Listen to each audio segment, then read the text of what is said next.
अस्सलाम वालेकुम, good morning. Espresso में खुश आमदीद। मैं हूं अली अनीक सैयद और मैं हूं हिना दिल। उम्मीद है आप खैर खैरियत से होंगे। आज के दिन का अच्छा सा आगाज आपने कर लिया होगा, अगर नहीं किया तो कर लीजिए जनाब, क्योंकि हम भी आ गए और आज है जुम्मा। और जुम्मे के रोज़ मैं आपको रिमाइंडर दिया करती हूँ, वो ये है कि कसरत से दरूद इब्राहिमी ज़रूर पढ़िएगा और इसके साथ साथ जुम्मे की नमाज का खास एहतमाम कीजिएगा। जब दुआएं मांगे तो पूरी उम्मत मुसलमान को अपनी खास दुआओं में याद रखिएगा।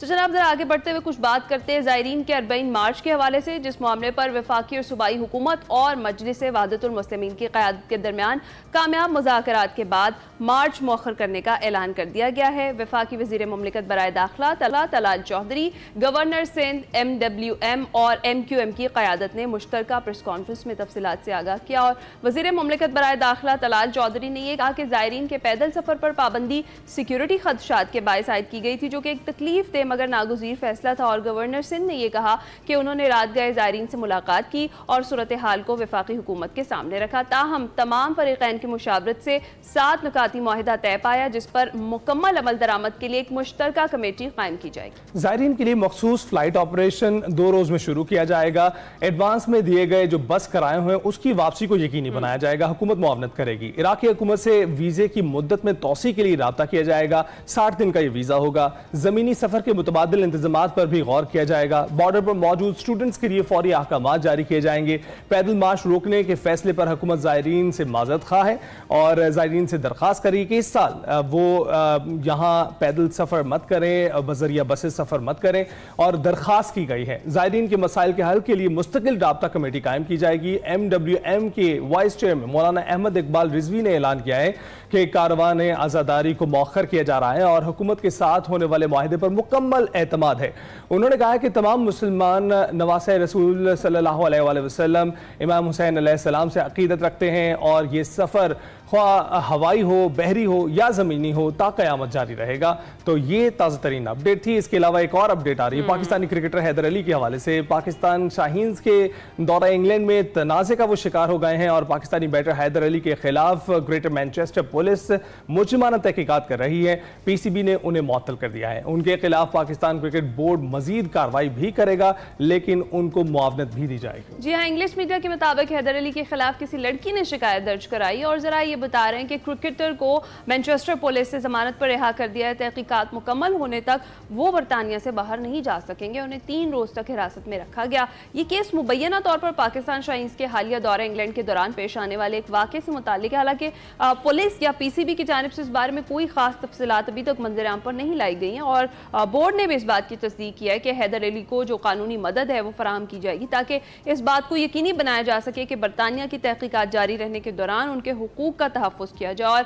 और बयान में यह भी कहा गया कि PCB बरतानिया के कानूनी तरीक़ाकार का मुकम्मल एहतराम भी करता है और हम तहकीकात को उसके मुनासिब वक्त पर चलने की इजाज़त देने पर यकीन रखते हैं। और बोर्ड ने हैदर अली को आर्जी मुअत्तली के तहत रखा है, जो फौरी तौर पर नाफिजुल अमल है। इसका जो मतलब है ये है कि उसे नतीजा आने तक क्रिकेट से मुतालिक किसी भी सरगर्मी में हिस्सा लेने की इजाज़त उन्हें अब नहीं होगी। PCB ने नोट किया कि वो ये फैसला करने से पहले कानूनी अमल के मुकम्मल होने का इंतजार कर लेगा कि आया उसके ज़ाब्ते अखलाक की तहत मजीद तादीबी कार्रवाई की ज़रूरत है। तो हैदर अली के लिए एक बड़ा धचका है जी, जो इससे कबल T20 और वनडे फॉर्मेट्स में कौमी टीम की नुमाइंदगी कर चुके हैं। देखते हैं कि आगे सिचुएशन उनके लिए क्या बनती है। बिल्कुल। और अब बात करते हैं सियासी। तो जनाब तहरीक इंसाफ ने 5 अगस्त की एहतजाज की कॉल दी और मुल्क के कई शहरों में एहतजाज किया, मगर कहा जाए कि इतना पावरफुल एहतजाज नहीं हो सका है। और चेयरमैन PTI बैरिस्टर गौहर कहते हैं कि 5 अगस्त का एहतजाज मौसर और कामयाब था। समझौते का लफ्ज़ PTI की डिक्शनरी में ही नहीं है। जब भी कॉल आएगी पार्लियामेंटेरियंस टाल मटोल नहीं करेंगे। अरकान को अपने अपने हलकों में एहतजाज का कहा गया था। हमारा एहतजाज अल्हम्दुलिल्लाह मौसर था। ये जमहूरियत में ऐसा ही होता है, इसी तरह लोग निकल आते, इसी तरह प्रोटेस्ट करते। मैंने कल भी आपको फैक्ट जिक्र दिए 170 डिस्ट्रिक्ट है पाकिस्तान में, हर डिस्ट्रिक्ट में लोगों ने आवाज़ उठाई। लोग क्या कर सकते हैं, आवाज़ ही उठाते हैं, सड़कों पे आते हैं, इजहार यकजहती करते हैं। ये उन्होंने कर दी। 50-50 केस एक पार्लियामेंटेरियन पर है। देखिए, कंप्रोमाइजेशन का लफ्ज़ हमारी डिक्शनरी में नहीं है। देखो, मैदान खाली छोड़ने वाली बात नहीं है, लेकिन हमने जितने भी इलेक्शन कंटेस्ट किए थे हमसे तो सारे इलेक्शन चुराए गए थे। लेकिन खान साहब से मुलाकात उसके बाद हुई नहीं है। खुद मुलाकात करूंगा, बात करूंगा तो फिर इंशाल्लाह। और उधर वज़ीर मुमलिकत बराए दाखिला तलाल चौधरी PTI अरकान पर ऐवान में खूब बरसे और कहा कि PTI दहशत गर्दों के साथ है, नेशनल एक्शन प्लान पर कार्रवाई किसी का बाप नहीं रोक सकता, जो वज़ीर आला खुद भत्ता दे वो क्या किसी से लड़ेगा। आप किसके साथ खड़े हैं, दहशत गर्दों के साथ या फिर पाकिस्तान के साथ? 9 मई किसने किया, किस जमात ने किया, सबको पता है। PTI ने किया, किसके लोगों ने किया, इनके कारकुनों ने किया।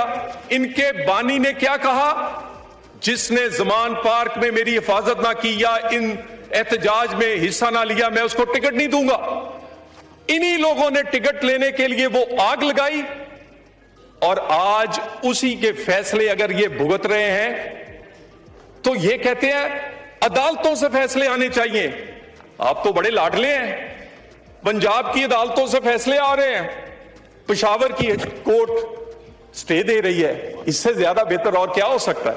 फैसला करें, दहशतगर्दों के साथ खड़े हैं या पाकिस्तान के साथ खड़े हैं। आप दहशतगर्दी की जंग में रखना डालते हैं, आप दहशतगर्दी की जंग में दहशतगर्दों का साथ देते हैं, आप दहशतगर्दी की जंग में सिक्योरिटी फोर्सेस की बजाय दहशतगर्दों के साथ खड़े होते हैं। कोई कार्रवाई जो नेशनल एक्शन प्लान से हो रही है वो होगी होगी होगी, किसी का बाप भी नहीं रोक सकता। जिसके वजीर और वजीर आला भत्ता दे के जिंदा हो, बड़े के रहते हो, वो क्या लड़ेंगे। तो ये जनाब सारी सियासी सिचुएशन है, इस पर हमने बात करनी है। सलमान आबिद साहब हमारे साथ स्टूडियोज में मौजूद हैं, सीनियर तजज़ियाकार हैं। सलमान भाई बहुत बहुत शुक्रिया कैसे हैं? कैसे आप? अच्छा, गुड मॉर्निंग। आपको ये बताइएगा कि इस वक्त बड़े तुंदोतेज सवालात की तलाल चौधरी ने ऐवान में, और हम देख रहे हैं कि बौछार तेज से तेज तर होती है, क्या वो दुरुस्त है अपने सवालात में? देखें, इस वक्त PTI के बारे में जो पॉलिसी है रियासती सतह पर भी और हुकूमती सतह पर भी, वो बड़ी एग्रेसिव है और कोई पॉलिटिकल स्पेस देने के लिए हुकूमत उनको तैयार नहीं है। आप देखिए कि जो जलसे वो करना चाहते थे उसकी इजाज़त ना हुकूमत ने दी ना अदालतों से उनको मिली।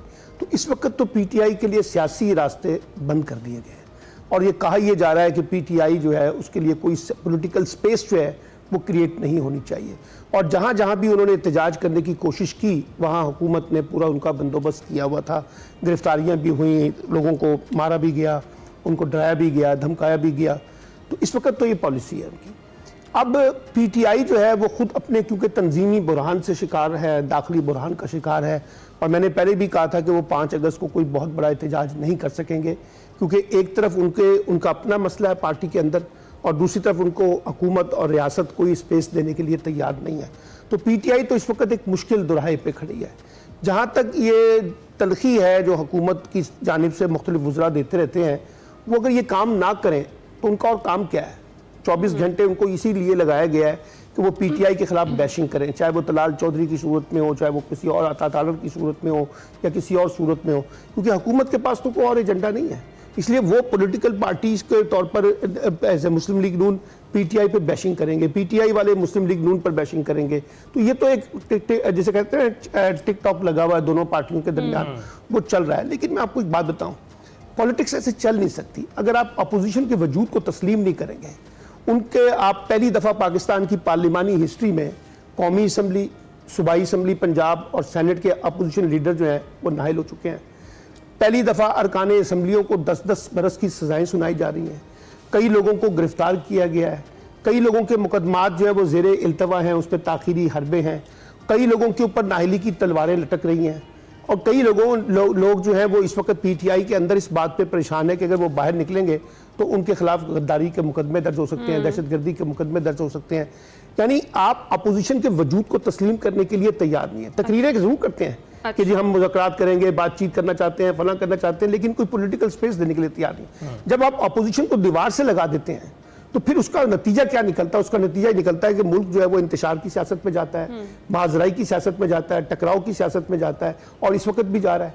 यानी कोई पॉलिटिकल स्पेस उनको देने के लिए कोई तैयार नहीं है। तो इसलिए मैं ये समझता हूं कि ये मुल्क के मफाद में नहीं है। हुकूमत भी इतनी इंपॉर्टेंट है जितनी अपोजिशन इंपॉर्टेंट है। अगर आप अपोजिशन के वजूद को तस्लीम नहीं करेंगे तो फिर ये मुल्क आगे नहीं चल सकेगा, पार्लिमानी सियासत जो है वो आगे नहीं चल सकेगी। आप सही कह रहे हैं, खुद को भी दिल बड़ा करना चाहिए और मुज़ाकरात के लिए आना चाहिए। तो पाकिस्तान तरीके इंसाफ को भी तो चाहिए कि पहले बात तो करके देख लें। वो हर चीज़ के अंदर एक कंडीशन बानी की रिहाई वाली लगा देते हैं और पिछली बार भी जब मुज़ाकरात हुए वो भी बेनतीजा ख़त्म इसलिए हुए कि आखिरी नशिस्त में पाकिस्तान तहरीक इंसाफ ने आने से ही इनकार कर दिया कि हमारी शराइत पहले पूरी की जाए। आपको लगता है कि दोनों जानिब से थोड़ा सा जो है वो लचक दिखानी चाहिए? मैं आपसे बात इत्तेफाक करता हूँ, लेकिन मैं आपसे एक बात पूछता हूँ।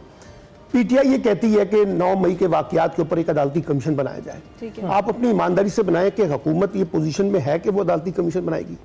पीटीआई कहती है कि 8 फरवरी के इंतखाबात का ऑडिट करवाया जाए। क्या हुकूमत ऑडिट करेगी? पीटीआई मुतालबा करती है कि नए इंतखाबात, क्या वो मानेगी? पीटीआई मुतालबा करती है कि हमारे जितने भी गिरफ्तार लोग हैं उनको रिहा किया जाए। क्या हुकूमत मानेगी? हुकूमत के पास क्या है उनको देने के लिए? यही मुतालबात तो इस हुकूमत के भी थे जब ये ऑपोजिशन में थे और पाकिस्तान तहरीक इंसाफ की जो हुकूमत थी तब तो पाकिस्तान तहरीक इंसाफ ने भी कोई इस तरह का मुतालबा नहीं माना था। मैंने ये नहीं कहा ये लोग कैसे इसका मतलब है ना कि हम एक दूसरे से बदला ले रहे हैं। यानी अगर कुछ बुरा पीटीआई ने किया था तो आज हुकूमत भी वो बुरा कर रही है, तो फिर इसका फर्क क्या पड़ा? अच्छा, कहा यह जाता है कि पीटीआई का तो पॉलिटिकल एक्सपीरियंस कम है, उन्होंने तो एक दफा हुकूमत देखी है। ये तो तजर्बाकार सियासी जमातें हैं ना, डेमोक्रेटिक इनका जेस्चर है, इनका पूरी एक हिस्ट्री है। अगर ये जमातें भी पॉलिटिकल स्पेस देने के लिए तैयार नहीं है, बातचीत के लिए तैयार नहीं है, मफाहमत के लिए तैयार नहीं है, सही तरीके से बात करने के लिए तैयार नहीं है, अब आप मुझे बताएं कि जो 10-10 बरस की सजाएं दी गई हैं, आपने इनकी अदालती प्रोसीडिंग पढ़ी है? आपने उनके जजों के रिमार्क्स देखे? यानी जिसमें कहा जा रहा है कि क्योंकि 100 से ज्यादा लोग हैं, हम एक एक केस को इन्वेस्टिगेट नहीं कर सकते, इसलिए सभी के सब आप उसमें डाल देंगे। तो ऐसे अगर फेयर ट्रायल नहीं होगा तो फिर कैसे बात बढ़ेगी? बताया ही जा रहा है बैरिस्टर गौहर की जानिब से कि हर जो है उनके रुकन पर 50-50 मुकदमात किए हुए हैं। तो आप समझते हैं सलमान आबिद साहब कि यहाँ पर जो बानी की रिहाई का मामला है उसमें बानी खुद हायल है, क्योंकि हम देख रहे हैं कि वकला का एक पूरा दस्ता है जो उनकी इस वक्त जमात में मौजूद है और उसके साथ सियासी लीडरान भी मौजूद हैं। तो ये दोनों मिलकर कोई रास्ता नहीं निकाल पा रहे। बानी पीटीआई की रिहाई के अंदर तो खुद अदालतें रुकावट है। आप मुझे बताइए, अदालतें कितनी प्रोसीडिंग कर रही हैं? वो जो अलकादर ट्रस्ट है उसका केस कहाँ है? तोशाखाना का केस कहाँ है? आप बार बार उनकी तारीखों को इल्तवा में करते जा रहे हैं, तो अदालतें तो खुद रुकावट पैदा कर रही हैं। आप एक दफा सजाएं सुना दें, अगर आपको लगता है कि बानी पीटीआई उसके अंदर मुलव्वस है और बानी पीटीआई कल्प्रेट है, तो आप सजाएं तो सुनाए ना। आप तो सजाएं भी नहीं सुना रहे। तो उसमें भी सलमान आबिद साहब कभी पीटीआई के वकला नहीं पहुंचते। सर बात यह है कि अदालत देखिए, कभी अगर वो नहीं पहुंचते तो आप उनको भी सजाएं दें, उनको भी पनिश करें। अब ये 2 साल के बाद आपने 10-10 साल की सजाएं सुनाई है ना, और वो भी इस वजह से सुनाई कि चीफ जस्टिस ने कहा कि 4 माह के अंदर केस जो है ना उनको खत्म करें। तो अब उसके अंदर फेयर ट्रायल कहाँ हुआ है? इसलिए मैं ये कहता हूं कि बानी पीटीआई को कई जगह पे खुद रुकावट होंगे, मान लेते हैं उनके रवैये में बड़ी सख्ती है, वो भी कोई स्पेस नहीं दे रहे हैं, लेकिन जो अदालती कार्रवाई है उसमें बानी पीटीआई तो रुकावट नहीं है ना, उसमें तो अदालतें रुकावट पैदा कर रही हैं, उसमें इल्तवा कर रही हैं। तो इसलिए मैं ये कहता हूं कि सारा इल्जाम सिर्फ एक फर्क पर ना डाला जाए, बाकी लोग भी उसके अंदर उतने। अब देखिए ना, कई दफा अदालतें कह चुकी हैं कि जो गवर्नमेंट के प्रोसिक्यूटर्स हैं वो तैयारी करके नहीं आते, वो हर दफा आगे कहते हैं जी हमें नई डेट दे दी जाए और हमें वो रिकॉर्ड चाहिए। और जिस तरीके से सजाएं सुनाई गई हैं, आप मुझे बताएं कि जी एक कमरे में छुपकर सोफे के पीछे में छुपा हुआ था और मैं वहां पे गया और मैंने देखा कि वहां पे कोई साजिश हो रही है। अब आप इस कमरे में कोई बंदा आके सोफे के पीछे छुप जाए, आपकी नजरों के सामने आए और आपको पता ना चले, यानी किस दुनिया में रह रहे हैं हम, किस तरह की प्रोसीडिंग को कराना चाहते हैं? तो मैं समझता हूं कि इसमें काफी मसाइल हैं। बानी पीटीआई की रिहाई इतनी आसानी से नहीं होगी। अच्छा, और ये जो एहतजाज का भी एक दफा जिक्र कर लेते हैं, जो भी सिचुएशन बनी उसमें पाकिस्तान तहरीक इंसाफ ने जिस तरह से कहा था कि हम बड़ा जबरदस्त किस्म का एहतजाज करेंगे, तहरीक चलाएंगे, उस तरीके की तो नहीं हो सकी। 5 एहतजाज, अब 14 की भी कॉल दी गई है। आपको क्या लगता है कि एहतजाज से मसाइल हल होंगे और ये जो मौजूदा जो लीडरशिप है वो इतनी अहल है, वो इतनी काबिल है कि वो इस तरीके से मामलात को, एहतजाजी तहरीक को लीड कर सके और कोई मुअस्सर किस्म का एहतजाज? देखिए, या तो आप इतना बड़ा एहतजाज करें कि उससे हुकूमत दबाव में लाखों की तादाद में लोग बाहर निकल आए, वो तो नहीं हो रहा। तो इसलिए हुकूमत पे तो कोई बड़ा दबाव नहीं पड़ेगा इस छोटे-छोटे एहतजाज से, एक बात। और दूसरी बात यह कि अगर आप 14 अगस्त को भी एहतजाज कर लें, फिर 6 सितंबर को भी कर लें, फिर आगे भी कर लें, जो भी आएगी डेटें, इन छोटे छोटे एहतजाजों से मसाइल हल नहीं होंगे। मसाइल तो उसी वक्त हल होंगे जब हुकूमत और अपोजिशन जो है वो मिलकर बैठेंगे और बैठ के कुछ बुनियादी बातों पर इत्तफाक करेंगे कैसे निज़ाम को चलाना है।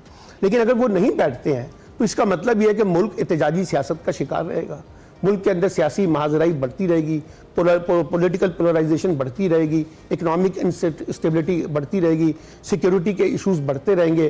तो आप जिस जगह पे लेके जाना चाहते हैं इस मुल्क को तरक्की के दहाने पे, वहाँ तो फिर आपके जो इंटरनल चैलेंजेस हैं वो इतने बढ़ जाएंगे कि अगर आपने डायलॉग का रास्ता इख्तियार ना किया, और मैं दोनों को कह रहा हूँ, हुकूमत को भी कह रहा हूँ और अपोजिशन को भी कह रहा हूँ, तो दोनों को हर सूरत में डायलॉग का रास्ता अपनाना होगा। यही आगे बढ़ने का अमल है। लेकिन अगर डायलॉग में एक बुनियादी फ़र्क है, एक है डायलॉग, एक है रिकन्सिलेशन। लेकिन अगर उसमें डिक्टेशन है हुकूमत की तरफ से, एस्टैब्लिशमेंट की तरफ से कि जी आपका कोई नुक्ता नहीं माना जाएगा, सारे नुक्ते हमारे ही माने जाएंगे, अगर आपने मानने हैं तो माने, नहीं मानना तो आपके साथ डायलॉग नहीं हो सकता, तो फिर डेडलॉक आ जाएगा। इस वक्त हो क्या रहा है, इस वक्त डिक्टेशन चल रही है, हुकूमत डिक्टेशन दे रही है, एस्टैब्लिशमेंट डिक्टेशन दे रही है इन नुकात के ऊपर। मतलब अभी खबरें आ रही हैं कि 2 बरस के लिए आप खामोश हो जाएं, आप मुल्क से बाहर चले जाएं, आप जो है सियासी जमात किसी और को सुपर्द कर दें, आप फला जगह पे कर दें, इस तरीके से डायलॉग नहीं होता। राइट सलमान भाई, बहुत बहुत शुक्रिया हमसे गुफ्तगू करने के लिए। और जितनी मुंह उतनी बातें हैं, तस्दीक बातें कम ही बाहर सामने आती हैं, और जो होती भी हैं उनको भी तस्दीक करना मुश्किल हो जाता है। तो ये तो सियासी सूरत हाल थी, और PTI की क्या सूरत हाल है उसका अहाता किया। सलमान आबिद हमारे साथ थे। अब बात करते हैं जनाब, अगस्त चल रहा है और गर्मियों की छुट्टियां खत्म होने वाली हैं, तो एक खुशखबरी जो बच्चों के लिए आई है वो ये कि अब ये एक्सटेंड हो गई हैं छुट्टियां। महकमा तालीम पंजाब ने स्कूलों में मौसम गर्मा की छुट्टियों में इजाफा कर दिया है, और स्कूलों की छुट्टियों में इजाफे का ऐलान सूबाई वजीर तालीम राना सिकंदर हयात ने अपने सोशल मीडिया अकाउंट पर किया। वजीर तालीम पंजाब राना सिकंदर हयात ने लिखा है कि पंजाब भर में तमाम स्कूल अब 1 सितंबर को खुलेंगे, और इससे कबल पंजाब के स्कूलों में मौसम गर्मा की तातीलात 14 अगस्त तक थीं, और 15 अगस्त को ये स्कूल्स दोबारा खुलने थे। All Pakistan private schools management association ने पंजाब में गर्मियों की तातीलात में 31 अगस्त तक तौसी का फैसला बिला जवाज करार देते हुए वापस लेने का मुतालबा कर दिया है। जी हाँ, all Pakistan private schools management association का यह कहना है कि इस्लामाबाद में निजी तालीमी इदारे 4 अगस्त से मुकम्मल खुल गए हैं। पाकिस्तान के दीगर सूबों में भी स्कूल मामूल के मुताबिक खुल गए हैं। वज़ीर तालीम पंजाब राना सिकंदर हयात तौसी के फैसले पर नज़रसानी करें, और बच्चों को 3 माह तालीम से दूर रखना उनके मफाद में नहीं है। तौसी से मैट्रिक की क्लासेस बुरी तरह मुतासर होंगी। इसी पर हमने बात करनी है। हमें ज्वाइन कर चुके हैं काशिफ मिर्जा साहब, सदर ऑल प्राइवेट स्कूल्स एसोसिएशन है। अस्सलाम वालेकुम काशिफ साहब, बहुत शुक्रिया आपके वक्त का। तो सर फिर क्या डिसाइड हुआ है, क्या स्कूल 18 को खुलेंगे या फिर हुकूमत के साथ कोई नेगोशिएशंस की जाएंगी? देखिए, इसके हवाले से तो पहले ये इंतहाई अफसोसनाक स्टेप है गवर्नमेंट का, और माजी में भी हमने देखा है ये तवातर से हमेशा जो गर्मियों की छुट्टियां जो हम अमली तौर पे 2 मंथ की हुआ करती थी, जिसको एक्सटेंड करते हुए पहले इन्होंने 2.5 माह और अब 3 माह का कर दिया है। और यकीनन एक ऐसे मुल्क के अंदर जिसमें हमारा 65% यूथ ऑलरेडी तालीम की जो फैसिलिटीज़ जो हैं वो 70% मिसिंग फैसिलिटीज़ के साथ उनको वयसर हैं। अगर आप उनको तालीम से भी दूर करेंगे, और अगर आप हमारा प्रैक्टिकल सर्कल देखें जिसको एजुकेशन कैलेंडर कहते हैं, तो बमुश्किल ये 90 डेज का बनता है, क्योंकि अगर आप इसमें एग्जाम के वो डेज भी निकालें तो बमुश्किल 90 डेज पूरे साल के अंदर ये पाकिस्तान दुनिया का लोएस्ट उस कैटेगरी में आता है जहां तालीम का सिलसिला जो है सबसे कम है। यही वजह है कि हम माजी से पिछले 10 से 12-15 सालों के अंदर देख रहे हैं कि हमारे बच्चों के जो रिजल्ट्स हैं एजुकेशन के हवाले से, नॉलेज के हवाले से, वो बतदरीज बुरी तरह मुतासिर हो रहे हैं। यही वजह है कि इस वक्त गवर्नमेंट के अपने जो स्कूल हैं ये ना तो उसके ऊपर कोई बजट एलोकेशन के हवाले से कोई जिसको हम हौसला अफजाई नहीं कह सकते। हमने 20-25 सालों में इसमें डिक्लाइन देखा है, ना सिर्फ डिक्लाइन बजट में बल्कि परफॉर्मेंस में भी डिक्लाइन देखा है। गवर्नमेंट के जो अपने 30 साल पहले जो स्कूल थे 1,52,000 पूरे मुल्क में, और पंजाब में 63,000, वो डिक्लाइन करते हुए पूरे पाकिस्तान के अंदर अमली तौर पर फंक्शनल 1 लाख से भी कम रह गए हैं। और पंजाब के अंदर तो चूंकि वैसे ही ये आउटसोर्स करते जा रहे हैं, आधे से ज्यादा स्कूल तो प्राइवेट लोगों के हवाले इन्होंने कर दिए हैं, जो जाहिर करती है कि तालीम गवर्नमेंट की अरबाब इख्तियार की तरजीह नहीं है, जिसकी जितनी भी मजम्मत की जाए वो कम है।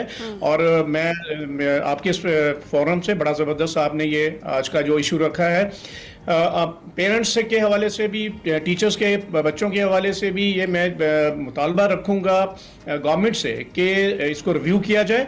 गवर्नमेंट के अपने तो स्कूल के अंदर इंफ्रास्ट्रक्चर जो है मिसिंग फैसिलिटीज़ का है, तो वहाँ तो चले कोई लॉजिक समझ आती है। प्राइवेट सेक्टर के पास तो वो तमाम फैसिलिटीज़ अवेलेबल हैं, स्टाफ है, बिल्डिंग्स हैं, और उनके पास वो तमाम रिसोर्सेज मौजूद हैं जिससे एक स्मूथ ऑपरेशन जो है एकेडमिक्स का वो चल सकता है। तो ये बायसे अफसोस है, और हमें उम्मीद है हम इस पे होपफुली चंद दिन के अंदर ऑफिशियली अपना जो है रिस्पांस करेंगे, क्योंकि बहुत ही बड़े लेवल पे पूरे पाकिस्तान में हमारे तालीमी इदारे खुल चुके हैं ऑलरेडी, मुख्तलिफ प्रोविंसेस में भी, फेडरल में भी, तो पंजाब में भी। पंजाब में साहब फिर आप पंजाब में 18 को खोल रहे हैं स्कूल? जी, इसी हवाले से होपफुली आज या कल हम अपना जो है वो एक फॉर्मल आपको अपना जो है पॉइंट ऑफ व्यू क्लियर करेंगे। इसमें मीटिंग कॉल की गई है हंगामी सतह के ऊपर, और आज उसके ऊपर मशावरत का अमल होगा। होपफुली अगर वो कंप्लीट होता है तो आज ही हम इसे डिक्लेयर करेंगे, अदरवाइज कल जो है बाकायदा तौर पर all Pakistan private school federation अपना मौकफ देगी और मुल्क भर के अंदर जिस तरह बाकी तालीमी सिलसिला जारी है, इंशाल्लाह हम उम्मीद करेंगे गवर्नमेंट भी इसको रिव्यू करेगी। और काशिफ मिर्जा साहब हमारे साथ थे जी। वेलकम बैक जनाब। अब बात करते हैं खेल की। तो दुनिया भर में तेजी से मकबूल होने वाले खेल पैडल की भी बात हो जाए, और पैडल जिसमें आपको टेनिस और स्क्वॉश दोनों ही की झलक नजर आती है। पैडल को कुछ ममालिक में पैडल टेनिस भी कहा जा रहा है। इस खेल की तारीख ज्यादा पुरानी नहीं है, लेकिन आज से इसे 130 से जायद ममालिक जो हैं 3 करोड़ से जायद लोग खेल रहे हैं, और पाकिस्तान में भी ये खेल खासा मकबूल हो रहा है। गुज़िश्ता दिनों एमसी स्पोर्ट्स कॉम्प्लेक्स कराची में जश्न आज़ादी नेशनल जूनियर पैडल चैंपियनशिप का इनेकाद हुआ, जिसमें मुल्क के 86 खिलाड़ियों ने हिस्सा लिया, और नेशनल जूनियर पैडल चैंपियनशिप में सिंध की टीमों ने क्लीन स्वीप कर लिया है। अंडर 18 के फाइनल में सिंध लेजेंड्स की उमर कमर मंशा और अयान सईद ने 2-1 से सिंध TTF को शिकस्त दी है और टाइटल अपने नाम किया है। टूर्नामेंट में शानदार कारकर्दगी दिखाने वाले प्लेयर्स स्पेन में शेड्यूल जूनियर वर्ल्ड कप के लिए पाकिस्तान की नुमाइंदगी भी करेंगे। मजीद इस दिलचस्प और मुनफरिद खेल के हवाले से उन्हीं से बात कर लेते हैं। जी हाँ, हमारे पैडल चैंपियंस हमारे साथ मौजूद हैं। उमर कमर मंशा और अयान सईद हमारे साथ मौजूद हैं। अस्सलाम वालेकुम और सुबह खैर आप दोनों को। सबसे पहले उमर आपसे बात करेंगे। बताइएगा कि ये जो नेशनल जूनियर पैडल चैंपियनशिप थी, इसका एक्सपीरियंस आपका कैसा रहा? वाज एक्सट्रीमली बहुत मजा आया हमें नेशनल्स खेलते हुए।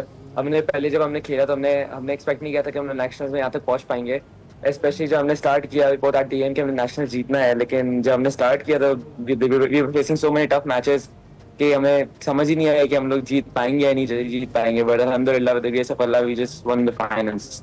राइट, तो अयान आप बताइएगा, फाइनल्स खेलते हुए क्या चीज़ आपके दिमाग में थी? क्योंकि अमूमन इस खेल को बहुत ही लाइटली लिया जा रहा है, लेकिन आप जिस तरह से खेल रहे हैं लगता है कि इंटरनेशनल प्लेटफॉर्म पर भी खेलने वाले हैं जल्दी। जाहिर सी बात है, प्रेशर तो था खेलते वक्त, लेकिन फिर मैंने और मैंने कोऑर्डिनेट किया कि हमें फोकस रहना है और इंशाल्लाह जीतना, और हमें आगे भी जाना है इसी को लेके, तो अल्हम्दुलिल्लाह हम जीत भी गए। ज़बरदस्त। अच्छा उमर, आप बताएं कि जिस तरह से हमने अभी बात की कि पैडल अब दुनिया भर में मकबूल होने वाला जो खेल है, अब पाकिस्तान में भी बड़ा इस पर फोकस हो रहा है। आप कब से पैडल खेल रहे हैं और ट्रेनिंग कैसे करते हैं? जी बिल्कुल, ये बहुत ही एक इंटरनेशनल स्पोर्ट बनता जा रहा है, और मैं स्टार्ट किया था 7-8 मंथ्स पहले, फैमिली के साथ ही स्टार्ट किया था, एंड छोटे मोटे टूर्नामेंट्स खेलते खेलते फादर एंड सन टूर्नामेंट जीता, एंड डिफरेंट मेनी टूर्नामेंट जो मैंने दोस्तों के साथ ऐसे ट्राई आउट किए। यही मैंने खेलते खेलते आहिस्ता आहिस्ता मैंने अपना पोटेंशियल रियलाइज किया, और आहिस्ता आहिस्ता हम लोग ने एक अच्छे लेवल पे प्रोग्रेस किया, जहाँ पे हमारे अच्छे लेवल पे हमने गेम्स खेली। तो उस वक्त आइडिया हुआ कि हाँ गेम अच्छी है, अल्हम्दुलिल्लाह बेहतर हो ही जा रही। तो उसके बाद खेलते खेलते eventually we increase our tournaments, और आहिस्ता आहिस्ता अब इंशाल्लाह हम लोग खेलते खेलते अभी हमारा इरादा है next month we are going to Spain for world cup for Pakistan next month. All the best for that. Ayaan, आप बताइएगा कि आपको क्या लगता है पाकिस्तान में ये मकबूलियत बढ़ने की वजह क्या है? क्योंकि टेनिस तो नहीं, लेकिन स्क्वॉश जो है बहुत खेली जाती है और पहले से हमारे लेजेंड्स मौजूद हैं, और अब टेनिस की मकबूलियत में भी इजाफा हो रहा है। तो इन दोनों का जो इम्तिजाज है, क्या वो इसकी मकबूलियत का बाइस बन रहा है?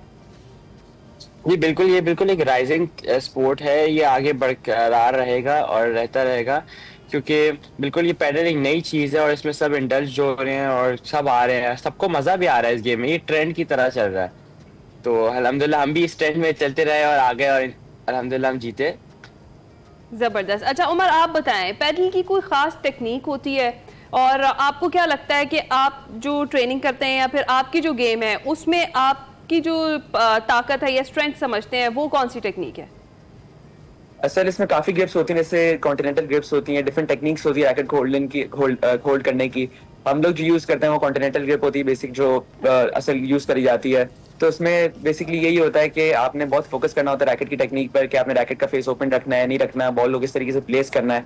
और हम लोग भी अभी खुद ही प्रैक्टिस करते हुए अपनी मेहनत से यहाँ पे आए हैं, और आगे इसको प्रोग्रेस करने के लिए हम लोग सिंध गवर्नमेंट और पाकिस्तान पैडल फेडरेशन से रिक्वेस्ट करते हैं कि हमें एडवांस ट्रेनिंग और कोचिंग दी जाए, जिससे हम लोग अपना लेवल अप और कर सकें और पाकिस्तान के लिए इंशाल्लाह वर्ल्ड कप लेके आए यहाँ पे। इंशाल्लाह। अयान, आप बताइएगा कि ये टेक्निक बताई है कॉन्टिनेंटल टेक्निक, इसके अलावा कौन कौन सी टेक्निक्स हैं, और ये भी बताइएगा कि इसमें वन बाउंस जो होता है उसको एक्सेप्ट किया जाता है या ये दीवार जो ग्लास की होती है उससे लगने के बाद भी आप इसको खेल सकते हैं? जी, कॉन्टिनेंटल के अलावा कई टेक्निक्स है इसको जिससे पकड़ा जा सकता है। कोई लो ग्रिप यूज करते हैं, कोई स्मॉल ग्रिप यूज करते हैं और कोई डबल ग्रिप भी करते हैं। और जो बाउंस का है उस हिसाब से आपको वेस्ट से नीचे बाउंस करके अपनी वेस्ट से नीचे स्लाइस करनी होती है सर्विस के लिए। और अगर आपकी नेट को लग गई या डायरेक्ट ग्लास पे लग गई तो आपका पॉइंट आउट हो जाता है, तो आपको उस तरह खेलना होता है। ठीक है। अच्छा उमर, आप बताइएगा, किसी भी खेल की तरह पैडल की भी डेफिनेटली प्रैक्टिस की और ट्रेनिंग की बहुत ज़्यादा ज़रूरत होती है, जिसका अभी आपने खुद भी जिक्र किया कि आपको फैसिलिटीज़ भी चाहिए वो वाली। तो ये बताइएगा कि डेली आप कितनी देर पैडल की प्रैक्टिस करते हैं, और आगे डेफिनेटली जिस तरह से अब आपने वर्ल्ड कप में शिरकत करनी है तो उसके लिए अब कितना टाइम आप पैडल को देंगे या ऑलरेडी दे रहे हैं? पैडल के लिए तो हम लोग ऑलरेडी भी एक तो हम लोग अपनी तरफ से भी हम लोग 2-3 घंटे हर दिन प्रैक्टिस कर रहे हैं रेगुलरली। और अभी जब हमारे नेशनल्स इंशाल्लाह जो हम लोग जीते, अल्हम्दुलिल्लाह जो हम लोग जीते हैं, अभी नेक्स्ट मंथ हमारा पाकिस्तान पैडल फेडरेशन की तरफ से अभी हम लोग हम सेलेक्ट भी हो गए हैं और हम लोग स्पेन के लिए जा रहे हैं पाकिस्तान वर्ल्ड कप के लिए। तो उसके लिए हमने मेहनत डबल कर चुकी है और हम लोग तकरीबन दिन के मतलब कोई 2 स्लॉट्स खेल रहे हैं, तकरीबन 2 to 4 आवर्स हम लोग डेली खेल रहे हैं। और साथ में हमारी ट्रेनिंग जिम में भी चल रही है, जिसके लिए हम लोग ने अपनी मेहनत जारी रखी है कि हम लोग अपनी बेस्ट परफॉर्मेंस स्पेन में जाके दे पाएं। राइट। तो अयान, आप बताइएगा कि आपको लगता है कि पैडल की जो फैसिलिटीज़ है पाकिस्तान में अच्छी खासी हैं, क्योंकि ये जो तमाम तरह अरीना से पैडल के लिए बनाए जा रहे हैं या जो फील्ड्स हैं पैडल की, ये निस्बतन नहीं है?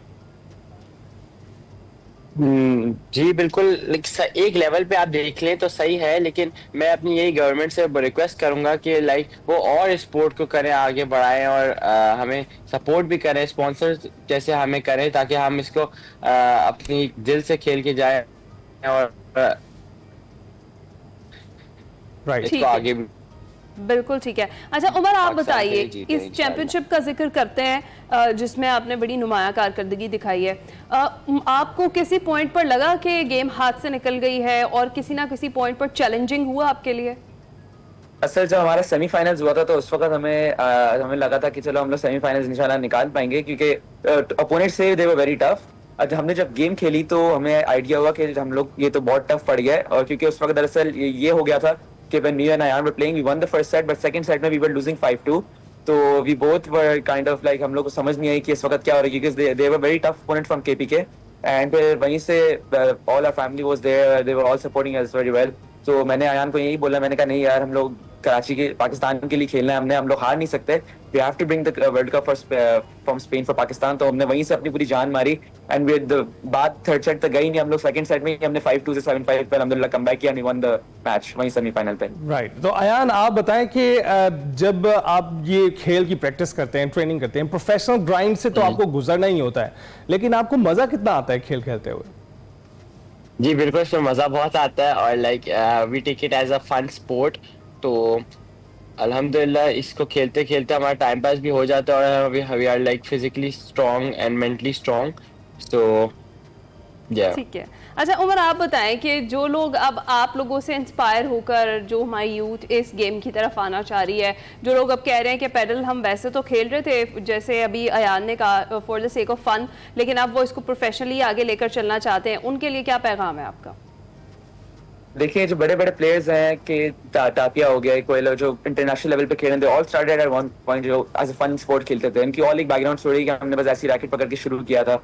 तो यही है हर किसी से कि आप मेहनत करेंगे तो आप कहीं पहुंचेंगे। और खासतौर पर जैसे हमने गवर्नमेंट से गुजारिश की और पाकिस्तान पैडल फेडरेशन से जिन्होंने ऑलरेडी एक अच्छा इनिशिएटिव लिया हुआ, लेकिन इसको आगे बढ़ाने के लिए ताकि हर किसी के लिए अवेलेबल हो जाए, क्योंकि पैडल इज मतलब हर कोई इतना नहीं खेल पाता, क्योंकि वो हर जगह इतना वाइडली अवेलेबल तो है, लेकिन जैसे दूसरे स्पोर्ट्स है टेनिस और स्क्वॉश वगैरह, उस तरह लोग नहीं खेल पाते इसको। तो एज अ फन स्पोर्ट भी लिया जाए, लेकिन इसको आगे बढ़ाने के लिए भी इसके लिए प्रैक्टिस रहनी चाहिए, क्योंकि it's an easy sports and easy cope up, मतलब इसके लिए कोप अप किया जा सकता है।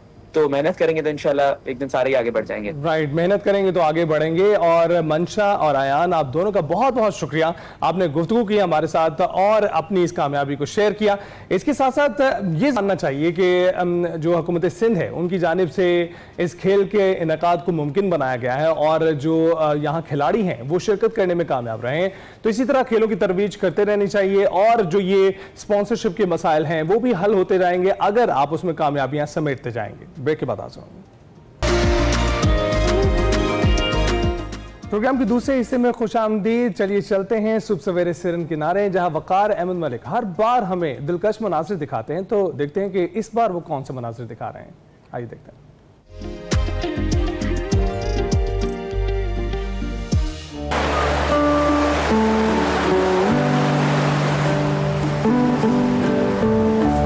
जिंदगी इतनी खूबसूरत अगर हो तो क्या ही बात है।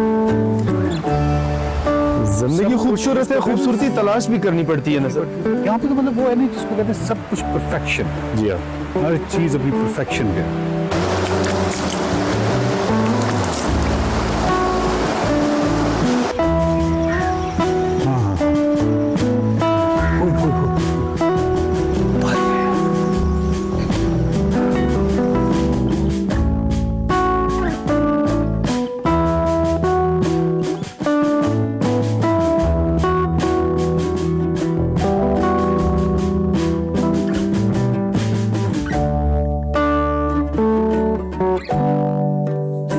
जंगल में से चढ़ाई चढ़ते हुए ये एक ऐसी चीज नहीं थी, एक चारपाई कुछ जंगल में out of like nowhere है तो आबादी पीछे, लेकिन कोई होगा एक किसान या कोई उनके होगा, यहाँ पे चारपाई पड़ी है, तकिया और ओह सॉरी।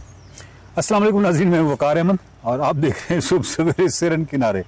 तो सिरन किनारे जो है बहुत ही खूबसूरत पानी, हमने जो मुँह धोया मज़ा आ गया, मज़ा आ गया। और उसके बाद चढ़ाई चढ़ते हुए ये जो चारपाई है ये मैंने नज़र आई है और हम यहाँ थोड़ी देर के लिए बैठे हैं। बोगड़मंग है, बोगड़मंग, और बोगड़मंग बिल्कुल मेरे दिल को लग गया।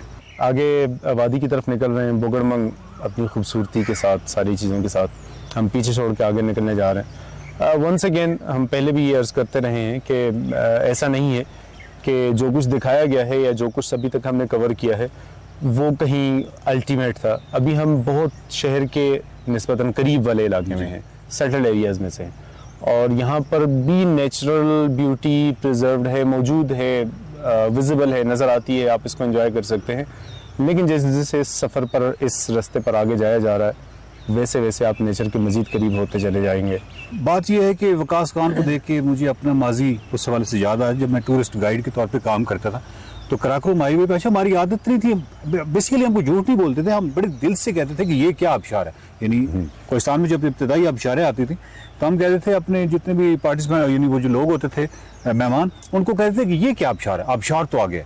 अच्छा वो पहाड़ किसी को देख मतलब हम कहते ये क्या पहाड़ है, पहाड़ तो आ गए हैं।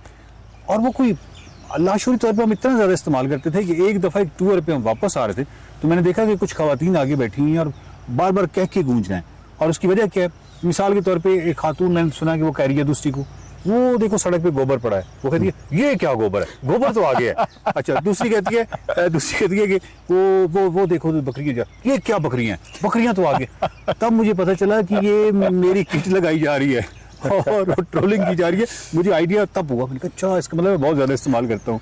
तो आज मुझे अपनी वो याद आ गया। नहीं आपको सिर्फ याद है या आप मुझे डरा रहे हैं कि मैं भी कुछ चीज़ें कुछ ज़्यादा इस्तेमाल किए चले जाए? नहीं आप बहुत अच्छा कर रहे हैं। ऐसा एक्चुअली होता है ये कि जब भी वैली, कोई भी वैली में किसी भी जगह पे आप सफ़र करते हैं तो जैसे जैसे आप ऊपर की जानब जाते हैं तो एक तो टेम्परेचर चेंज होता है, सफाई ज़्यादा होती है, पानी ज़्यादा क्लियर और साफ़ हो जाते हैं और हर तरफ जो है ना वो बीमन फ़िज़ा ज़्यादा खूबसूरत हो जाती है और ज़्यादा नेचुरल हो जाती है। तो अगर कोई गाइड ऐसा कहता भी है तो वो गलत तो नहीं कहता।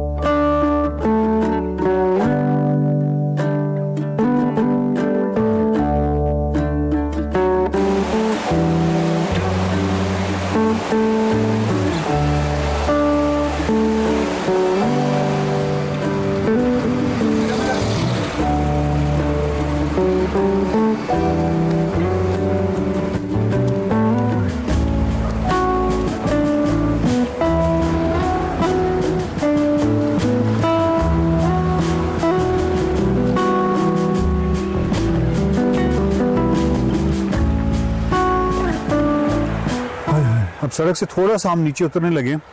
हम मुसलसल सड़क पे भी सफ़र कर रहे होते हैं, सरन किनारे पे भी सफ़र कर रहे होते हैं, लेकिन ये जो जगह बुगड़मंग से आगे आ गई है ये बहुत नैरो होती जा रही है और टिपिकल वो जिस तरह नैरो वैली होती है माउंटेन्स के अंदर, अब ये मंजर बिल्कुल चेंज हो चुका है।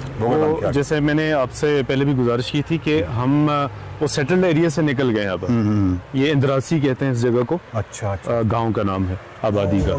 कूल एंड हाँ जी, दोनों तरफ पहाड़ी आपके बिल्कुल करीब है। अब तंग से दरे से गुजर रहे हैं, पानी भी आपके पास से गुजर रहा है और इसी वजह से हमें ऊपर भी आना पड़ता है ना कि कुछ जगहों से पानी के करीब से गुजरना मुमकिन नहीं होता।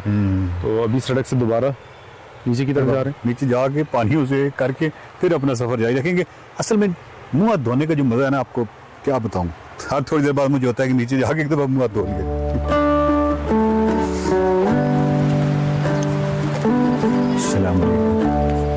हाय हाय मेरा दोस्त, यहाँ कहाँ मुझे मिले हो? ढूंढ ढूंढ के मैंने कोई जगह नहीं छोड़ी और यहाँ बैठे हुए हो।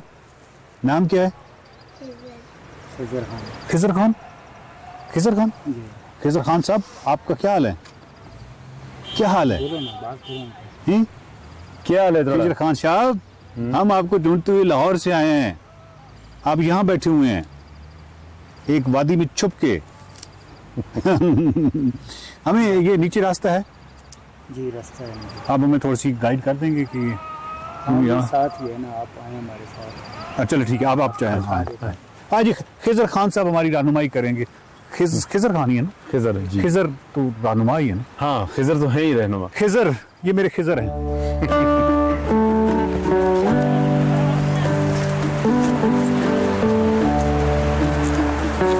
यहाँ से नहीं, ये तो मुश्किल है।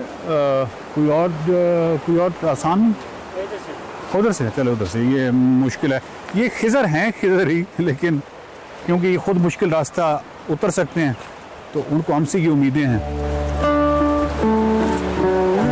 मैंने किस खिजर को चुन लिया? ये मेरा खिजर बन गया हुआ। अच्छा, जम तो हो जाएगा, ना कोई एतराज ना हो। अब खिजर खान तो जंप लगा सकते हैं, हम ये वाला नहीं हम लगा सकते। कोशिश की जा सकती नहीं, कोशिश भी नहीं की जा सकती।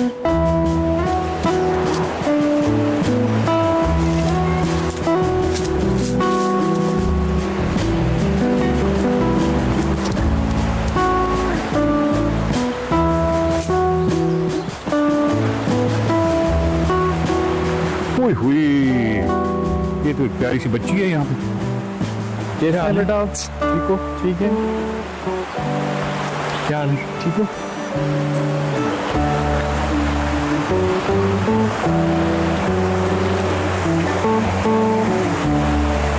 आपने ना, वकास खान ने मुझे हमेशा बहुत हल्का लिया है। मैं रोड पे था, मेरी इंट्यूशन को ये हमेशा हल्का लेते हैं। मैंने कहा नीचे मुंह हाथ धोने जाना है। उसकी वजह ये थी कि ये नीचे अब मंजर देखिए, क्या खूबसूरत है, एक दरिया फालसी बना रहा है। और बेसिकली हल्का नहीं ले रहा था। नहीं, बेसिकली अब ठीक हल्का लेते हैं, मेरा तुक्का लगा है, मैं तो नीचे आके भी देखा है मंजर। नहीं, मैं हल्का नहीं ले रहा था, मैं ये सोच रहा था कि इस कदर खूबसूरत मनाजिर आपने देख लिए, हो सकता है आपका दिल भर गया हो तो फर्दर हम जरा ज्यादा ऊपर वाली तरफ जाए। नहीं, आप देखिए क्या खूबसूरत जगह है। खिजर खान हमारे इंतजार में बैठे हुए, बहुत जल्दी पहुंच गए।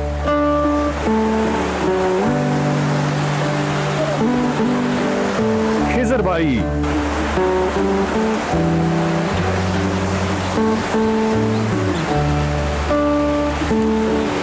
जगह आपने देखी, खूबसूरत जगह है। मैं फिर यही कहूँगा कि जो लैंडमार्क्स हैं ये आप खुद करते हैं अपने पैदा। क्या कहते हैं, जगह वही खूबसूरत है जो आपने खुद फैसला करना है, वरना नेचर ने ऐसा नहीं किया हुआ कि गिलगित बल्तिस्तान में कुछ 26 जगह हैं जो कि खूबसूरत हैं, बाकी नहीं है, या सिरन में कुछ 4 जगह हैं जो कि खूबसूरत हैं। नहीं, हर जगह की अपनी खूबसूरती है। आप थोड़ा सा रोड से उतरने का मकसद ही ये था हमारा, वरना हम रोड से चल रहे थे, लेकिन मकसद ये था कि किसी भी जगह पे आपको दिखाना कि जब भी आप रोड से उतरेंगे, जब भी आप दरिया के नज़दीक जाएंगे, दरिया आपको अपने असर प्राइस देगा। उसकी खूबसूरती हर मोड़ से, किसी दर्रे से वंस अगेन मैं आपकी बात के अलावा मुझे कोई लफ्ज़ नहीं समझ में आ रहा है कि खूबसूरती हर जगह पे मौजूद होती है। आपके देखने पर, आपके उसको ऑब्जर्व करने और उसको अप्रिशिएट करने पर है। और अगर आप कोई ऐसी जगह तलाश कर रहे हैं जहाँ पर आपके पास खाने पीने को भी जगह मिल जाए और कहीं पर आप like you know humanly created पुरसुकून जगह हो, वो डिफरेंट एक सिनारियो है। आप बिल्कुल वाइल्ड में आना चाहते हैं जहाँ पर आप अनएक्सपेक्टेड और पत्थर कोई टेढ़ा है कोई सीधा है, जैसा भी है, दरख्त कोई ऊपर है कोई नीचे है, इस तरह की जगह पर आना चाहते हैं तो वो बिल्कुल एक अलग उसकी अपनी ब्यूटी है। हर जगह का अपना ही एक सिलसिला होता है, तो हर जगह कोई ना कोई एक खिजर खान खड़ा होगा आपके लिए। ये भी और ये सबसे बड़ी खूबसूरती है। नेचर, माउंटेन्स, ये सारी अपनी जगह पे, लेकिन जो इंसान बजाते खुद खूबसूरत है और जो वो मिरेकल है, एक मुआजिज़ा है, यूँ समझिए कि कायनात की सबसे अनोखी चीज़ है, वो इंसान है। इंसान से बढ़कर नहीं है कोई खूबसूरत चीज़, ये इंसान कह रहा है वैसे तो ये है कि लेकिन खिजर खान आपको कहीं ना कहीं ज़रूर मिलेंगे। जिस तरफ हम जा रहे हैं वहाँ का मशहूर है कबाब जबोड़ी का। अच्छा, जबोड़ी भी कबाबों के हवाले से मशहूर है, तो यकीनन हम जबोड़ी जाएंगे, वहाँ पे भी कबाब भी टेस्ट करेंगे। और ये लैंडस्केप जो है ये बहुत ही खूबसूरत है। हमारा सफ़र जो है जारी है, अगले एपिसोड में हमारा ये सफ़र जो है नेक्स्ट जो हमारी डेस्टिनेशन है वो जबोड़ी है।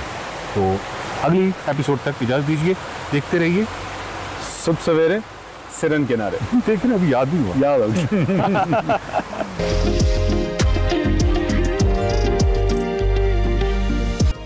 Welcome back to espresso. जनाब, आपको पता है कि इंसान जब कुछ करने का मुसम्मम इरादा कर लेता है तो दुनिया की कोई ताकत, कोई मजबूरी उसे मंजिल पर पहुंचने से नहीं रोक सकती।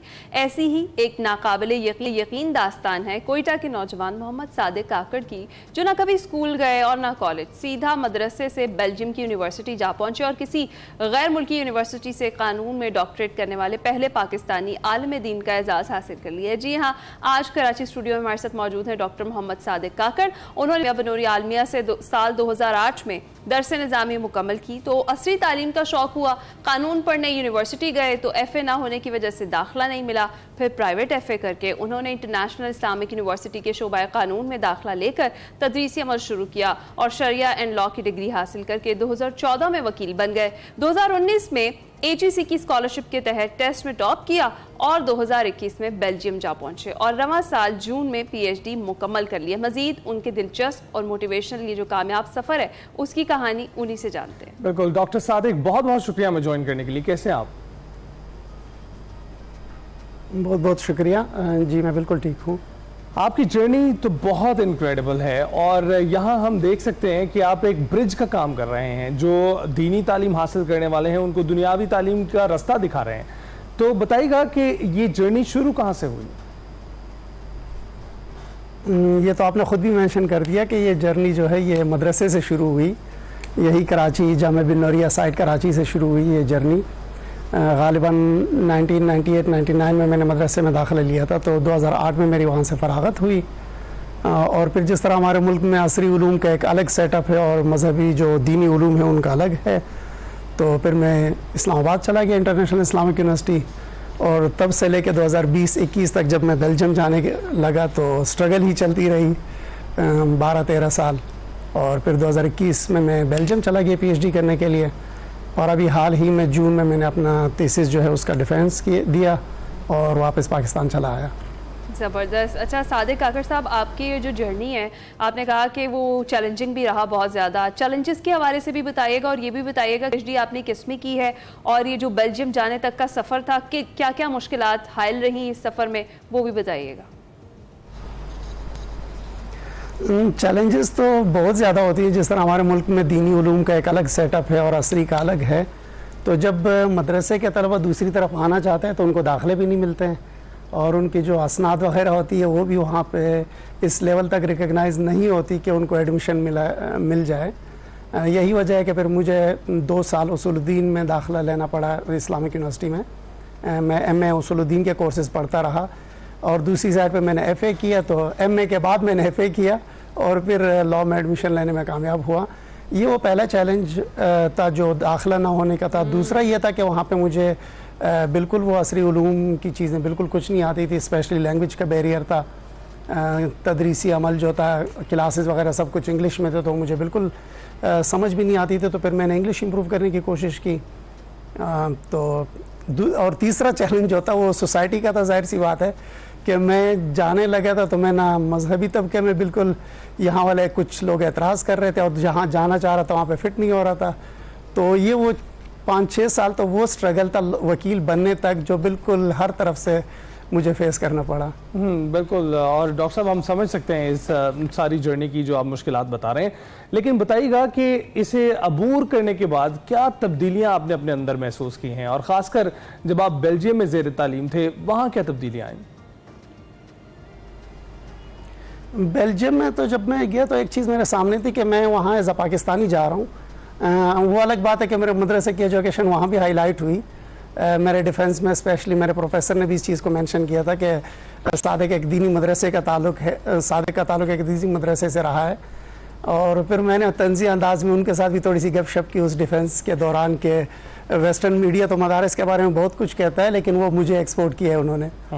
तो ये वो चीज़ें थी जो बेल्जियम में मैंने कोशिश की कि मैं एक पॉजिटिव इमेज पाकिस्तान का लेकर जाऊँ, अपने साथ मदारस का लेकर जाऊँ। लेकिन यहाँ पे वकील बनने के बाद जो मैंने तब्दीली की वो ज़ाहिर सी बात है फिर मदारस के जो बाकी स्टूडेंट थे, मैंने ये एक तब्दीली देखी कि वो मदारस से निकल के यूनिवर्सिटियों की तरफ आना शुरू हो गए थे। और चैलेंजेस दोबारा उनके सामने वही थी कि बहुत सारे लोग जो थे वो लॉ करना चाह रहे थे या किसी और फील्ड में जाना चाह रहे थे, लेकिन उनको इस्लामिक स्टडीज़ और अरबिक के अलावा किसी और फील्ड में एडमिशन ही नहीं मिलता। तो जाहिर सी बात है फिर मैंने भी कुछ लोगों की हेल्प की, कुछ लोगों को गाइड किया, मदारस के स्टूडेंट्स को। तो ये चीज़ें, ये सिलसिला चलता रहा है और अभी भी चलेगा, इंशाल्लाह आगे भी चलेगा। और बेसिकली आपकी जो कहानी है वो वाकई जो हर आलम दीन है उसके लिए एक मोटिवेशन है। आप किस तरीके से दीन और दुनिया को साथ लेकर चल रहे हैं और माशाल्लाह आप लोगों की भी इसमें मदद कर रहे हैं। आपके ख्याल में पाकिस्तान में ऐसे मदारिस हैं जहां दुनियावी तालीम भी साथ साथ दी जाती है, और दुनियावी तालीम कितनी ज़्यादा इम्पॉर्टेंट है आजकल के दौर में, और पाकिस्तान जैसे ख़ास तौर पर तरक्की पजीर ममालिक में तालीम बेसिकली क्यों बहुत ज़्यादा इम्पॉर्टेंट है? नहीं है, आपने बहुत बेहतरीन बात की। दुनियावी तालीम की इम्पोर्टेंस से तो कोई इनकार नहीं है, और मदारिस में आजकल दी भी जाती है। बहुत सारे मदारिस वो मैट्रिक करवा रहे हैं, FA करवा रहे हैं प्राइवेट तौर पे। लेकिन मैं ये समझता हूँ कि ये मदारिस के तलबा के साथ ज़्यादती है कि वो डबल इम्तिहान दे रहे हैं। वो मदारिस के सिस्टम का इम्तिहान भी दे रहे हैं और साथ में प्राइवेट FA और मैट्रिक का इम्तिहानात भी दे रहे हैं। तो हम ऐसा बिल्कुल कर सकते हैं कि जो भी रिक्वायरमेंट है उनको मदारिस के सिस्टम के अंदर लेकर आएँ, और जो बिल्कुल ये बहुत बड़ा गैप है और उन स्टूडेंट्स के ऊपर डबल बर्डन है, वो गैप भी ख़त्म हो जाएगा। और जो मदारिस के स्टूडेंट है फिर वो आगे लॉ की फील्ड में, किसी और फील्ड में बेहतर परफॉर्म भी करेंगे। और उसके लिए जो सबसे अहम चीज़ है वो उनकी असनाद है, जो मैंने ख़ुद स्ट्रगल की है। कई साल मेरे इसमें ज़ाया हो गए, हालांकि एजुकेशनल जर्नी में 1 साल भी किसी का ज़ाया हो जाए तो एक बहुत बड़ी बात शुमार होती है, लेकिन मेरे कई साल इसी वजह से ज़ाया हुए हैं कि मैं दाखिला लेना चाह रहा हूँ, असनाद नहीं है, रिकॉग्नाइज नहीं है। तो ये वो चीज़ें हैं जिन पर अभी भी मेरी नज़र हैं। अगर स्टेक होल्डर्स की तरफ से कभी मुझे मौका मिला या किसी को कन्विंस करने का जो है चांस मिला तो मैं ज़रूर किसी को कन्विंस करने की कोशिश करूँगा इस बारे में। और डॉक्टर साहब, आपने जिस तरह बताया कि आपने गाइड भी किया है बहुत सारे तालिब इल्मों को, तो बताया जा रहा है कि इस्लामिक जो नॉलेज है या अरबिक उनमें दाखिले मिलते हैं, और आपने बताया कि दूसरा एक जो शोबा है वो कानून का है, जहाँ पर बहुत तेज़ी से और बड़ी तादाद में जो है ना वो तालिब इल्म वहाँ दीनी मदारिस से मुंतकिल हो रहे हैं। तो ये क्या वजह है जो कानून की तरफ वो राग़िब हो रहे हैं? नहीं, कानून की तरफ तो राग़िब हो रहे हैं, लेकिन दरवाजे स्टिल बंद हैं कानून के जो शोबे में हैं उनके ऊपर। क्योंकि कानून के में अगर हम देखें तो हमारे मुल्क का जो लीगल सिस्टम है उसमें इस्लामिक शरीयत का एक बहुत बड़ा पोर्शन, एक बहुत बड़ा हिस्सा जो है वो फैसले शरीयत पे ही होते हैं। कवानीन, आइन, शरीयत में बहुत चीज़ें जो है ना मेंशन की जाती है। तो उसके बावजूद मदारिस के तलबा अगर कानून पढ़ना चाहें तो दरवाजे अभी भी बंद हैं। और उनसे FA मांगा जाता है कि वो FA की जो सर्टिफिकेट हो वो उनके पास मौजूद हों, तभी वो दाखिला ले सकेंगे। ये मेरे लिए हैरानकुन बात है कि अगर वो मदरसे की जो फाइनल ईयर की जो एजुकेशन है दरस निज़ामी की, तो वो हायर एजुकेशन कमीशन उस पर MA की इक्वलेंसी देती है कि ये इक्वल टू MA है। और दूसरी तरफ जब वो लॉ में आना चाहे तो फिर वो कहते हैं कि आप FA लेकर आएँ, तो ये MA जो है ये लॉ में हम नहीं एक्सेप्ट करते। अच्छा, साजिद साहब, आपको लगता है या कोई ऐसा मिशन आगे बनाने का आपका इरादा है कि जो मदारिस के जो तलबा है उनके लिए इसमें आसानी कर दी जाए, जो असनाद वाला मामला ख़ास तौर पे, और ताकि वो आराम सुकून से दुनियावी तालीम भी उसी तरीके से हासिल कर सकें और उन्हें दुनिया के साथ चलने की भी उसी तरह से तरगीब दी जाए? इस तरह का कोई मिशन बनाने का आप इरादा रखते हैं? जी बिल्कुल, यही तो मिशन है जो मुझे मोटिवेट खुद भी करता है। जब मैं स्टूडेंट को देखता हूँ जिनको मैंने गाइड किया है, कुछ एमफिल कर चुके हैं, कुछ पीएचडी कर चुके हैं, मदारिस से मैं कैंच की यूनिवर्सिटी में उनको लाया और वो अभी पीएचडी डॉक्टर हैं बहुत सारे। तो ये तो मेरा मिशन है और यही मुझे मोटिवेट करता है कि मैं मदारिस के स्टूडेंट को मेन स्ट्रीम में लेकर आऊँ। लेकिन जाहिर सी बात है, दोबारा एक तरफ तो उनको कायल करने की ज़रूरत होती है, फिर जब दूसरी तरफ यूनिवर्सिटियों में लाना, दरवाजे बंद होना और स्टेक होल्डर की तरफ से रिकग्निशन के इश्यूज़, तो ये कुछ सीरियस किस्म के इश्यूज़ हैं जो मेरी ज़िंदगी में अगर कभी मुझे मौका मिला तो मैं लोगों को कन्विंस करने की कोशिश करूंगा। बिल्कुल डॉक्टर साहब, बहुत बहुत शुक्रिया हमसे गुफ्तगू करने के लिए, और एक आपका जो मिशन है आप लोगों को कन्विंस करने की कोशिश कर रहे हैं। साथ अपील करेंगे कि आप हुकूमत को भी कन्विंस करने की कोशिश करें कि इसका कोई निज़ाम बनाए कि दरस निज़ामी से असली तालीम जो लोग मुंतकिल होना चाहते हैं, जो तालिब इल्म मुंतकिल होना चाहिए, उनके लिए आसानियाँ पैदा की जा सकें। हम ब्रेक के बाद हाजिर होंगे। Welcome back. क्रिकेट की बात ना हो तो मजा नहीं आता है, तो शो में क्रिकेट की बात भी शामिल कर लेते हैं। T20 सीरीज की बात करते हैं। शानदार कामयाबी के बाद अब पाकिस्तान की नजरें वनडे सीरीज पर मरकूज हैं। वेस्ट इंडीज और पाकिस्तान की टीमों के दरमियान 3 एक रोजा बैनुल अक़वामी मैचेस की जो सीरीज है उसका पहला मैच आज ब्रायन लारा स्टेडियम में खेला जाएगा। ये डे एंड नाइट मैच होगा, फ्लड लाइट्स की चमक में खेला जाएगा, जिसके लिए दोनों टीमें भरपूर तैयारियों में मसरूफ है। और पाकिस्तान की टीम जो हाल ही में 3 T20 मैचों की सीरीज 2-1 से अपने नाम कर चुकी है, इस वक्त भरपूर एतमाद के साथ मैदान में उतरने को तैयार है। और ब्रायन लारा स्टेडियम में होने वाला पहला वनडे मैच दोनों टीमों के अज़ाइम और तैयारियों का इम्तिहान होगा। एक जानिब मोहम्मद रिजवान की क़यादत में मुतहरिक पाकिस्तानी टीम है, तो दूसरी तरफ वेस्ट इंडीज अपनी पिछली शिकस्त का हिसाब बराबर करने के लिए पूरी कुव्वत से मैदान में उतरने को तैयार है। क्या होगा नतीजा, करते हैं। जी हाँ, हमें ज्वाइन कर चुके हैं none other than doctor of cricket Mirza Iqbal Baig sahab. अस्सलाम वालेकुम मिर्जा साहब, गुड मॉर्निंग, आप कैसे हैं?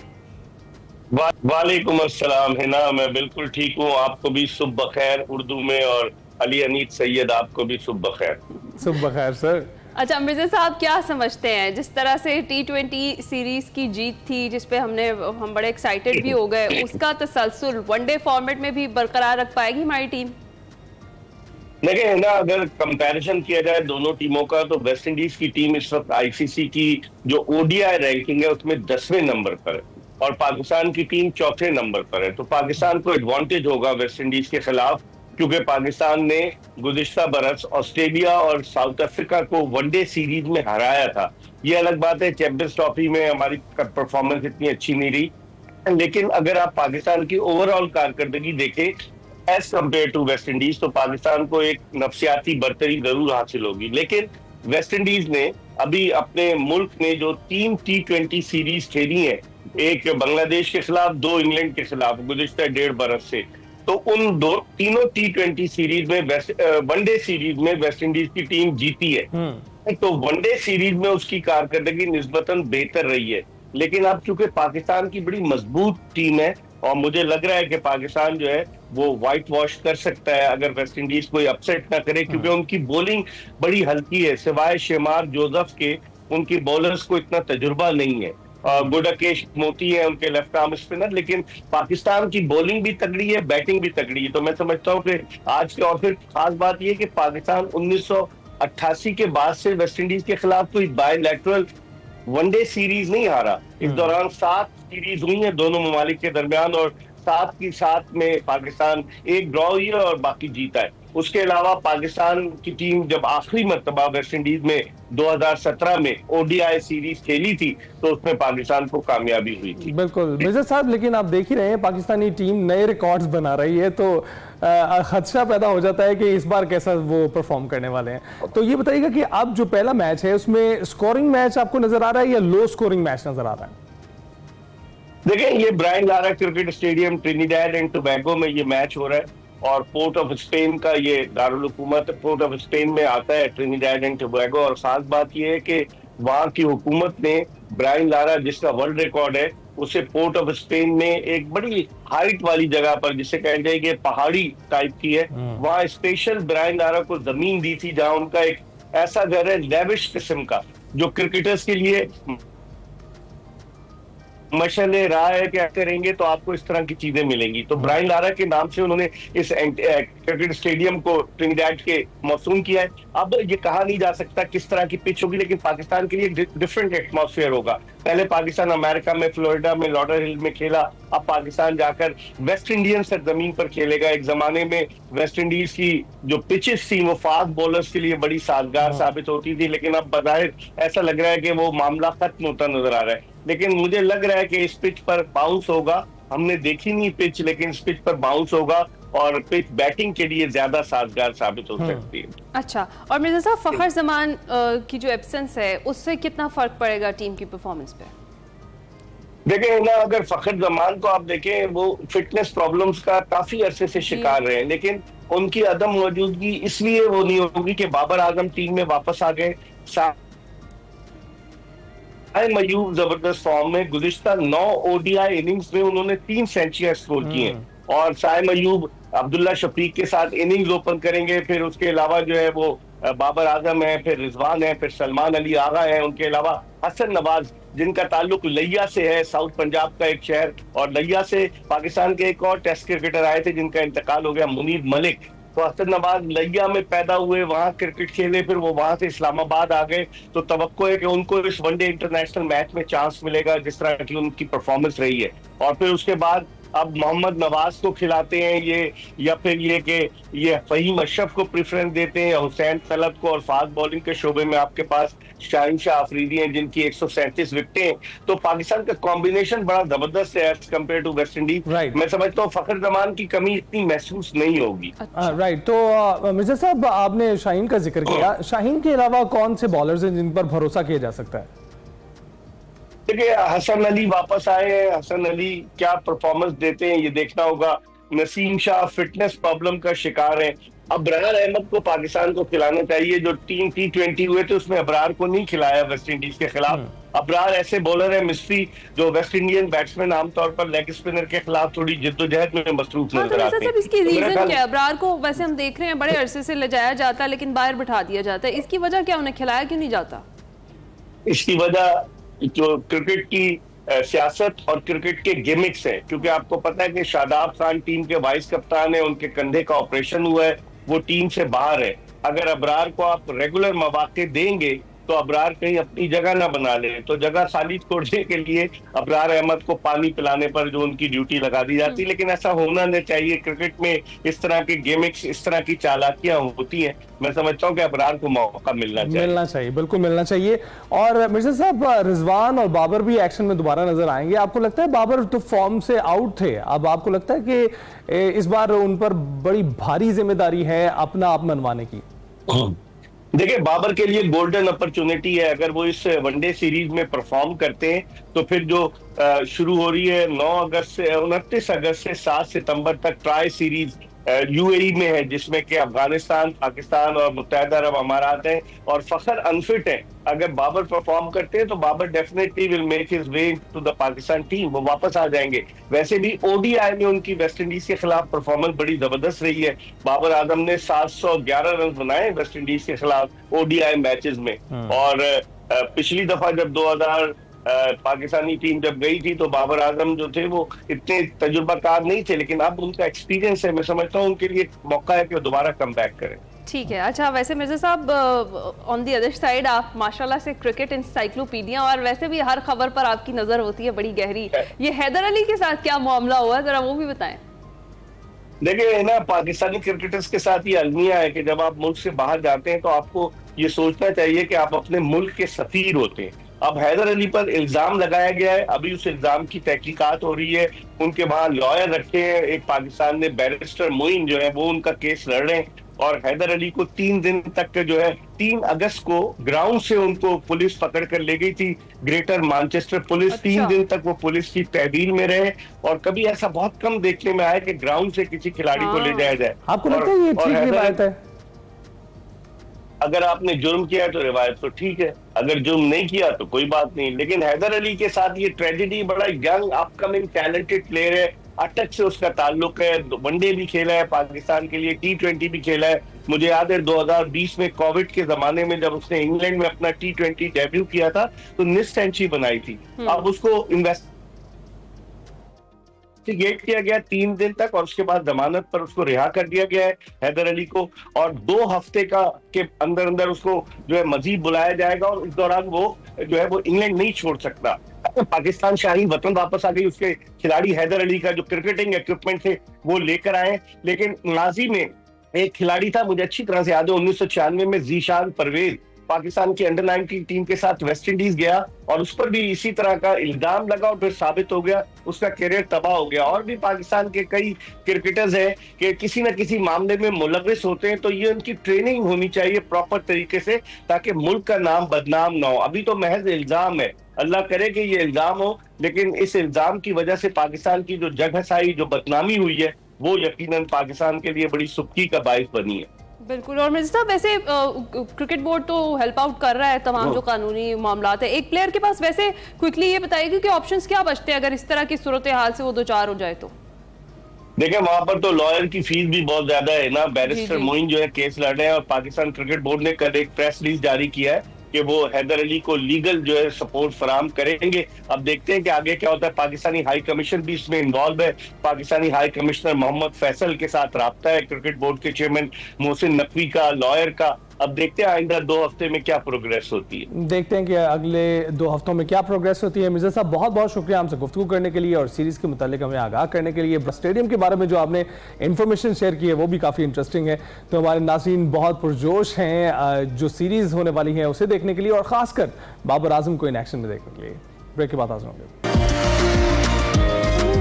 वेलकम बैक टू एक्सप्रेसो जी। आपको पता है कि आज जुम्मा है और जुम्मे के रोज़ हम अपने फ्लैगशिप शो की कुछ झलकियां आपको दिखाते हैं। कारवां सराय की मैं बात कर रही हूँ। आपको पता है वैसे तो लाहौर है, लेकिन लाहौर रंगबाजों की वजह से भी बड़ा फेमस है। तो ऐसे ही 2 रंगबाज तारड़ साहब के साथ मौजूद है। जरा इस एपिसोड की झलकियां देखते हैं।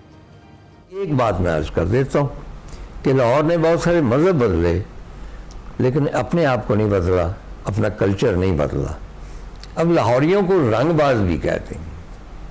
मजीद शेख साहब की तहकीक है और बहुत सारे लोग जानते हैं कि लाहौर एक ज़माने में नील की सबसे बड़ी मंडी थी। इर्द गिर्द नील की फसल होती थी और उससे वो नील हासिल किया जाता था और लाहौर उसकी मंडी थी और यहाँ से वो पैक होके कलकत्ता तक जाता था और फिर दूसरे मुल्कों को एक्सपोर्ट किया जाता था। एक रिवायत ये भी है कि जो पहली नीली जीन रंगी गई फ्रांस में वो लाहौर का नील था। अच्छा, रंगबाज जो मैंने कहा है तो आज स्टूडियो में भी हमारे पास 2 लाहौरी रंगबाज मौजूद हैं, आदिल लाहौरी और शायर लाहौरी। मैं आपको खुश आमदीद कहता हूँ। आपके हाथ लाहौर की मोहब्बतों से रंगे हुए हैं। अब इमेजिन करें कि आपने जो टांगे बनाए थे और सफ़ेद घोड़ियों वाले, चिट्टी घोड़ी से काठी से लेदार दी सही हो, दूरों आवे से लगे थानेदार नहीं सही हो, उस किस्म का टांगा अगर लाहौर में कहीं खड़े हुए हैं तो क्या वो एक खूबसूरत डेकोरेशन नहीं होंगी? तो वो गवर्नमेंट की वजह से ख़त्म हुए या आप पीछे? नहीं, उसकी 2 वजूहत है। मेरे कोचवान अभी भी मेरे साथ बहुत लॉयल है। कोचवान जो से मिलना एक गनीमत है। तो उसकी वजह ये कि एक आपके साथ गोरा बैठा हुआ है और आप एक रोड पे जा रहे हैं जहाँ ट्रैफिक भी नहीं है, हम वॉयलेशन भी नहीं कर रहे। वो साहब आए और उन्होंने घोड़े की वागें फड़ियां ते घोड़े को टॉर्चर किया। बेचारा गोरा जो बैठा उन्होंने कहा कि वट ये क्या कर रहे हैं। तो वो मेरे लिए शर्म का मुकाम था और उसके बाद से मेरा ऐसा दिल टूटा कि मैं उसको कंटिन्यू ही नहीं कर सका। चलिए जी, हम दुआ करते हैं कि आप दोनों रंगबाज जो है वो लाहौर की इसी तरह खिदमत करते रहें, लाहौर को अपने अंदर बसाए रखें और यकीन कीजिए कि जो लाहौर से मोहब्बत करता है लाहौर उस मोहब्बत का जवाब भी देता। मुझे याद है कि मैं जब 50 साल का हुआ तो ज़रा डिक्लाइन शुरू हो गई। तो मैंने कहा खाला जी अब तो मैं बूढ़ा हो गया हूँ। कहने की लो को ना टुरी ते बाबा तरे आई, जिसका मतलब ये है कि तू एक कोस तो चली नहीं है तो प्यास लग गई है तुम्हें। मीनिंग दे भाई कि अभी वो टाइम नहीं है। तो ये जितने हमारे मुहावरे हैं जितने भी मिसालें हैं, जितने गीत हैं, उनमें वही देसी महीने हैं और वही देसी हैं फासले। बिल्कुल बिल्कुल है। तो क़याम करना मत भूलिएगा कारवां सराय में, हर इतवार की रात 8 बजे एपिसोड में आप देख सकते हैं। जी हाँ, इसी के साथ हमें इजाज़त दीजिए, आपसे मुलाकात होगी पीर को। अल्लाह हाफ़िज़।